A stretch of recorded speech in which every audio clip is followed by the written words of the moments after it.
how's it going, guys? This is Ace here, bringing you week 8 of the PMC. Unfortunately, you can see here, this is the post recording. I don't know if you like, you guys might like post commentated battles, but, unfortunately, we have to do it again. The reason being, I was live recording, it was going perfectly fine. I forgot to disable the hotkey, not disable, but like, there was hotkeys on, like, S was start the video and T was stop the video, and every time I plugged in calcs I'd press T accidentally because I forgot, I wasn't looking at the recording, like I wasn't looking to see if it was still recording or not. That's just not something I remember to do, but yeah, so that's what happened.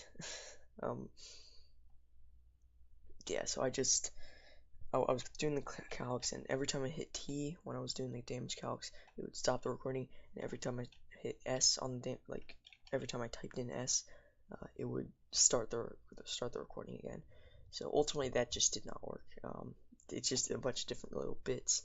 I deleted all the videos because it was a bunch of separate videos that it didn't work, man. It did not work. So anyway, here we are against Kingdra. Like I said, his biggest threat is the Emboar, in my opinion, because there's just, oh, sorry about that, if you can, I'll be right.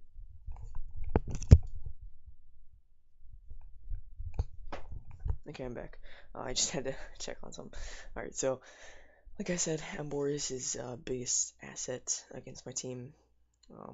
Claydol is something I did not predict. What I predicted is, I predicted correctly his Emboar, Altaria, Metagross, and Galvantula. But I didn't see Dusknoir and Claydol coming, just because I do have Gengar and Greninja. But I mean, it still matches up. They still match up pretty well against my team. Not, still match up like against my team as a whole, like all 11 mines. They're actually not too bad. So, anyway, I predicted Emboar, Mega Altaria, Metagross, Galvantula. Then what? I predicted Muck. And then the last one I predicted was, let me actually check here. I don't like have it in my notes or anything, but I didn't. I'm not sure. No, I think I. Oh yeah, and I predicted the Honchkrow. Yeah, the last one was Honchkrow that I predicted, but he didn't bring that. So anyway, I see the Galvantula, so I'm just ultimately just immediate decision leading off of the Galvantula. Just seems like the best play for me. Sorry, what? He's leading with Galvantula, and I'm pretty much, I pretty much know that he's probably gonna do that. So I just lead to Bliss, my Whimsicott. Now I go for the taunt here, Prankster taunt, which is great and all, but he's going to be able to just Volt Switch here. I thought he would stick you up there, but it's fine. He probably predicted the taunt there, so yeah, and that's great. Probably should have went for Moonblast, because you guys are going to see a little bit more about that Galvantula set later on, in the recording and whatever. So anyway, yeah, he brings out Metagross. I feel like my best play is just to go into Greninja, because he's probably either going to set up rocks or go for the Meteor Mash, or Bullet Punch, but he does go for the Meteor Mash, and that's Adamant Life Orb, no doubt about it. I was doing the calcs during the video. Yeah, that was definitely Adamant Banded. Adamant Life Orb. So I didn't want to go and do Gligar because I feared him having the Ice Punch, and I needed Gligar for the Emboar at this point. So I just go for the Dark Pulse. Probably should U-turn, but that's fine. And you're gonna see, we have enough speed to outspeed Latias, and Galvantula is slower than Latias. So this confirms that he is Scarfed. Our Whimsicott outsped because we're Prankster, and if you're Prankster and you go for status moves, it always goes first no matter what. Well, pretty much, like anyway, it always goes first before a non-priority move. So I wouldn't have known he was Scarfed. If I'd gone for Moonblast, it wouldn't have gone before him because he was Scarfed. So I would have known that he was Scarfed if I'd gone for Moonblast that first turn. But you're not gonna Moonblast the guy, actually. You're gonna taunt it, right? That's what I'm thinking. So anyway, he's in with us. He brought in this Mega Altaria as I get up the rocks, which is great. Gonna bring in Bliss, because if he does go for the D-Dance, then I'm just gonna be able to taunt it, Toxic it. So that's great and stuff. Gligar really isn't a switch in for this Mega Altaria. because it's Mega Altaria gets Dragon Dance, and I don't have Toxic on my Gligar, so that's gonna be a bit bad. So yeah. Okay, so next up is Hardware, which is fine. Wearing hardware. So the rocks are on his side of the field and not on my side of the field, so that's awesome. But I'm just gonna lead. Sorry, what? I'm gonna just straight up click the Moonblast, and that's gonna be dandy, right?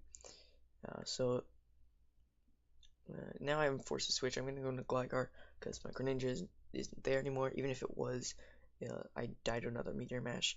So just go the Meteor Mash here. Does a good amount of damage, but I'm really fearing the Ice Punch at this point. I probably should have switched Scouting for the Ice Punch because he wasn't gonna stand if he didn't have Ice Punch. I do live it, which I'm pretty sure that was a bit of a min roll there, but I didn't. I was calcing it. It did like 69 to 80 something percent, and I had 70%, but I'm not exactly sure if that was his set. He could have been Jolly.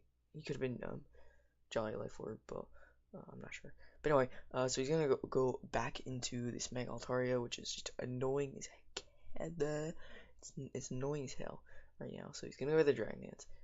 I'm like, all right, this is really really bad. I don't want Bullet Punch on Mega Scissor, and if he has Fire Blast, that's gonna be a shame because I can't live one of those even if he's adamant. I can't even live one of those. So anyway, nonetheless, I'm gonna go for the Toxic. I do land it. I wasn't gonna outspeed this thing because it is a +1 speed, and that outspeeds me at this point. So Whimsicott is going to drop, which is fine. Right now I believe it's 6-4, but the Galvantula is going to die on rocks, so that's good to know. So Oblivion is gonna come in here, which is my Scissor, and yeah. So here we are. Scissor is here. He goes to the Fire Blast and he misses. Sorry, that was kind of weird. I didn't really commentate that much. Anyway, I knew if he had the Fire Blast, he'd pretty much win at that point. Like I would have to sack so many things off at that point that I wouldn't have enough to be able to beat his team. He missed a Fire Blast, which really sucks for him. Ironhead's gonna be able to come in with the Oko there. But you know what? That's whatever. It's how the game is played. Altaria doesn't get Flamethrower, so if you're thinking, oh, you should run Flamethrower, he doesn't get Flamethrower, so it's perfect prep for him to bring Fire Blast. And that's the thing with Mega Scissor is that people are gonna prepare for it, and they're gonna bring Fire type moves on their Pokemon. So yeah, yeah, there's that. So anyway, here's my Kyurem. I had to sack off Gligar there. It really wasn't doing much for me at that point. There's really not much I could have done for it at that point. Probably should have sacked something off at that point though. Why do I keep saying at that point? Well, okay. So Kyurem is going to. So I'm gonna go for the sub here. I predicted him to Rapid Spin. He actually goes to the rocks, which is fine. I'm thinking, all right, at this point, I have a sub up with Kyurem. His Galvantula dies to rocks. This thing should just get straight up OHKO'd by this Ice Beam, as it does. So that's great. Claydog is going to go down there. Again, Galvantula dies to rocks. He didn't Rapid Spin, so that's great. So rocks are on the field for the rest of the game for him, or I guess it's for me, which is because it's a good thing. Anyway, so I'm going for the Ice Beam at this point. Like as he brought Dusknoir in, I'm like, wait. Scarf Boar wins him the game. That's why I went for Stealth Rocks. At first, I was confused at why he went for Stealth Rocks. He went for that to be able to break a Focus Sash on my Gengar, so he could come in and clean up with the Flare Blitz at the end, which is what I really thought was going to happen here. I actually didn't think this Ice Beam was gonna kill him, but it does. If I'd brought 3 more hit points, see, it says 201 on my Kyurem. If I brought 3 more hit points on my Kyurem, I would be able to live the Nightshade behind the sub, and from that point on, I would just win if I had 204. Because if you have 204, then you can sub and not get taken out. Like at level 50, you can sub and not get taken out by the Nightshade. um, or the seismic toss, or whatever it is. But at this point, he just revealed he's scarfed. There's nothing I can do at this point. If I bullet punch, I might be able to bring him to the point where Flip Patrol takes him out, but I don't have bullet punch, so I can't do that. So yeah, there's that. But yeah, like if I had invested if I had invested enough EVs to have 204 HP, I would have won this game because I would have killed Dusknoir. I still would have been behind a sub because Nightshade wouldn't have broken the sub, and I would have been able to kill the Dusknoir. And then Ember comes in, even though it's scarfed, it has to hit my sub since it still would have been alive.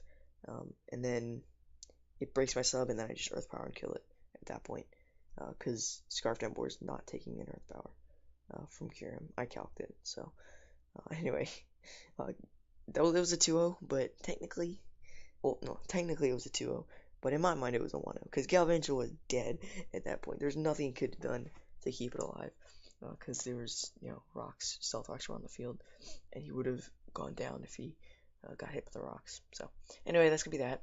We did take a loss there, so we are 5-3.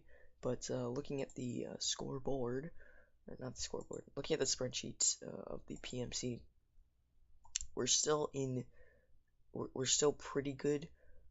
Next week we go up against Sharpeeno and the Sydney Crocodiles. We really have to win that one because that's another divisional matchup. We beat him week 2, I think it was, but we can't underestimate him at all. Was it week 2? I'm pretty sure it was. I mean, I can check right now, I guess. Yeah, sorry, I'm clicking a lot. No, it was week 3 because week 2 was the Misty Drapions, yeah, and then Sydney Crocodiles. So next week we go up against the Sydney Crocodiles, which are actually 4-4. I say actually because not like he's a bad player or anything, but he was like, I want to say he was like, I don't know, he was like 1-3 I think, and then he started really learning how to use his team very well. So it's gonna be a tough one. He made some free agent transactions right after we battled, so we gotta look out for that. But we also have different free agent transactions as well. So let me check here. So the Misty Drapions, I believe they are 0-7, yeah, I'm pretty sure they're either 0-6 or 0-7. So that's that. But yeah, I'm not sure what's happening with Cloud Heavy. Right now is 3-3, so I guess he hasn't had his week 7 battle yet. But whatever. I'm recording this really early because I had my week 7 battle 2 nights ago, and then I had this battle last night. So it's kind of, I didn't have the most time to prep for this battle, but it's fine. So anyway, that's gonna be that. I hope you guys enjoyed. You can see the mouse going on the screen. Follow the mouse. Okay, okay. I'm done. I hope you guys enjoyed, and I'll see you guys next time.